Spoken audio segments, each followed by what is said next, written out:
Антимайдан YouTube. Здравствуйте. Здравствуйте. Скажите, как вас зовут? Шевцов Юрий Сергеевич. Вы военный? Да. Летчик? Да. А какое звание у вас? Подполковник. Я командир авиационной эскадрильи. Сколько лет вы служите? С 99-го. У вас есть семья? Да, есть жена и дочка. А в каком городе? Николаев. Дочка одна, да, у вас? Угу. А сколько лет? Почти 3. У вас есть родственники в Орловке? Да. Я так понимаю. Угу. Мать Угу. и сестра, да? Да. Они там проживают? Конечно, да. Вы их не вывозили оттуда? А какие, по каким городам? Не по городам. На тот момент действовал запрет работы по городам. Разведывательные полеты периодически. Не я их сам придумал. Задачи получал вышестоящего начальства своего. И исходя из этого уже было распределение по экипажам, кому какая задача. Но дело в том, что украинская авиация наносила авиационные удары по мирным городам. Не факт, что обстреливали и Орловку. Вы не переживаете за своих родных? Вы общаетесь с ними? Больше месяца уже с теми, кто проживает в Орловке, я не разговаривал. И риска для них, в принципе, не должно было быть никакого, потому что там не должно было быть ни артиллерии, ни авиации. Но это ваше предположение.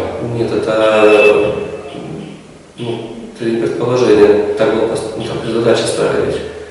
Было, как я уже говорил, было запрещено работать по городам в тот момент, когда я выполнял полеты.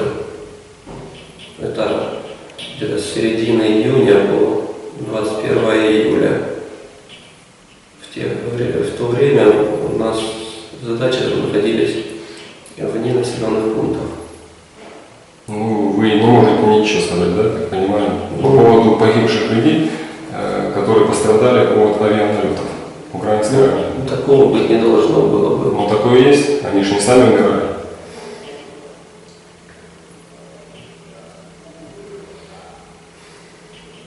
И где гарантия, что могли не пострадать ваши родственники?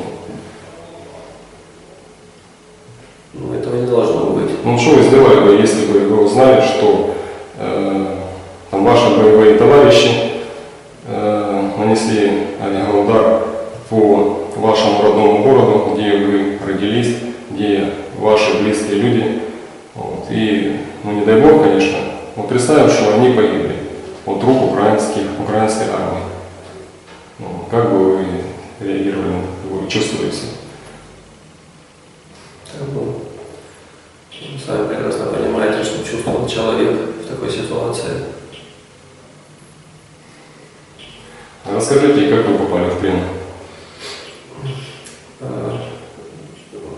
Сам момент попадания в него, Ну, как вы оказались здесь? 21 июля, значит, был сбит, там недалеко, получается, от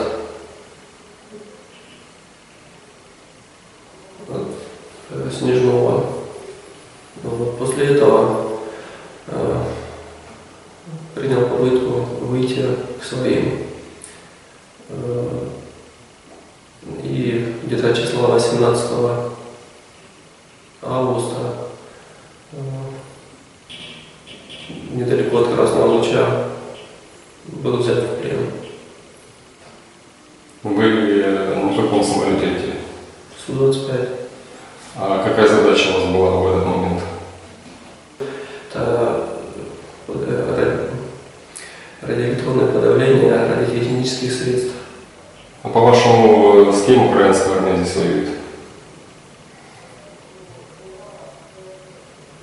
Ну, до этого у вас было другое представление, я понимаю. Ну, несколько другое, скажем так. Сейчас, когда попали в плен... Сейчас ситуация такая, знаете, как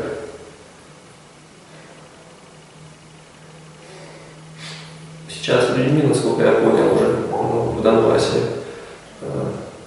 Значит, у них появилась идея массово. Вот.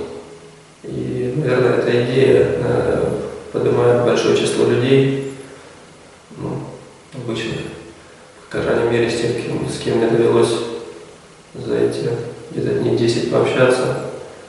Ну, честно говоря, я даже был несколько ошарашен и удивлен. Там шахтеры, пенсионеры, просто молодежь. Почему армия уничтожает людей? Почему она не воюет с ополченцами, а больше страдает мирное население? Ну, тяжело сказать. Вы понимаете, что любое оружие оно стреляет просто так. Оно стреляет только в том случае, если поступает какая-то команда или определена какая-то цель. Ваши сослуживцы, Помогайло Владимир Анатольевич, Самойлов Сергей Анатольевич, Волков Виталий Петрович, Дьякин Дьяков Александр Юрьевич, Стремыло Игорь Геннадьевич, Николаенко Артем Викторович, Овчинников Вячеслав Юрьевич, Жуков Максим Николаевич, Ручка Илья Николаевич, Дзюбенко Вадим Валерьевич, Логачев Владимир Владимирович, Волошин Владислав Валерьевич, Матыцин Борис Николаевич. Это все ваши сослуживцы, с которыми вы непосредственно контактировали. Так я понимаю? Ну, конечно. Они тоже вылетали на задание. Вот. Вы уверены, что эти ваши сослуживцы не наносили авиационные удары по городам? Я уже, честно говоря, ни в чем не уверен. Вот. Вы же не можете гарантировать, что эти люди не бомбили тоже Горловку, не бомбили тот же Иловайск, Луганск и остальные города? Вы же не можете быть уверены? Конечно, нет. Поступила такая информация, что полковник Самойлов Сергей Анатольевич, Дзюбенко Вадим Валерьевич, подполковник, и капитан Волошин Владислав Валерьевич получили правительственные награды. А как вы думаете, за что этим людям президент Украины Порошенко вручил награды?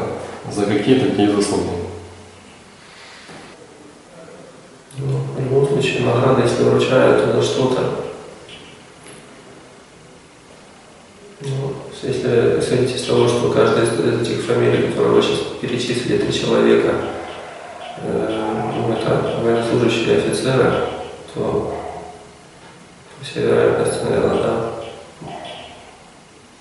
За что конкретно каждому из них дали награду правительственную. А вы можете представить картину, что ваша жена и ваш ребенок находятся в Донецкой области, в Горловке, и вас призвали на Донбасс выполнять какие-то военные обязанности. И дали указания там бомбить город, ту же Горловку.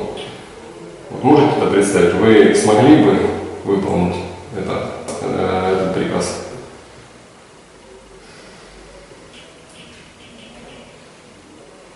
Да, вряд ли, конечно. За что можно получить награду правительственную за какие такие заслуги? При том, что здесь массово гибнут люди. Не только ополченцы, но и мирное население. Не так давно в Суходольске погибли люди от авиационного налета. Юрий Сергеевич, ну скажите, когда вы вернетесь домой, когда вас освободят, чем вы будете заниматься? Будете ли опять, вернетесь ли опять к себе и воевать против людей, против народа? Ну, в первую очередь, конечно же, как любой нормальный человек, который, в силу обстоятельств выполняет какие-то свои обязанности, потом попал в плен, наверное, там ему жену и ребенка. Ну и, конечно же, после этого отправлюсь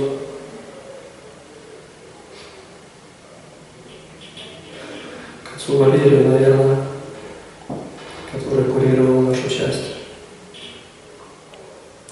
С одним вопросом, почему православные люди, почему так произошло, что православные воюют с православными. Вот. Ну, хотели бы вернуться опять в зону боевых действий? Там, пожалуй, надо пересмотреть отношение к жизни. Вы религиозный человек, да? Мгм. Христианин? Мгм. И вы понимаете, что здесь тоже христиане? Не понимаю, конечно. Вот. И как можно воевать? Христианин убивает христианина. Это такого быть не должно. Это вообще не должно быть такого. Любая человеческая жизнь – это ценность. Ну, а что-то хотите сказать украинскому народу, своим сослуживцам? Перед тем, как что-то сделать, необходимо все обдумать тщательно.